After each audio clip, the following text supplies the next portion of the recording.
Hey guys welcome back to my mini blog 365 days with me. आज मु मो सांग मान सहित स्कूल फ्रेंड्स मान सहित कड़े जाइली ना लिंगराज टेम्पल।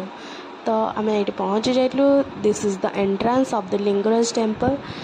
तो आम सब चप्पल वपल वगैरह रखिकी मंदिर दर्शन कलु पूरा शांति। आ मंदिर जाइच प्रसाद खाइबन दिस इज इम्पॉसिबल। तो आम जाकि देन अनंत वासुदेव मंदिर भी जाइलु। बुलाबुली सारिकी आम आसी जाइलु कोठिकी ना एकाम्र कानन। तो ये पर पर्सन टिकेट 40 रुपीज। तो आम सब काटी देइथिलु। एठी सब लोटस होइछि।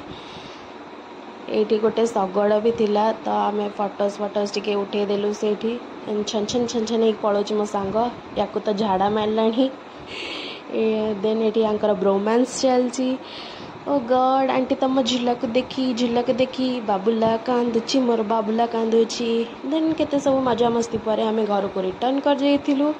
देन मु फ्रेशन अप होइक मो सांग को देखा करिया पड़ैथिली। दिस इज द गिफ्ट से मते मो प्री बर्थडे गिफ्ट देइतला। मोमोज खाइथिलु। This is the gift. Thanks for watching my videos.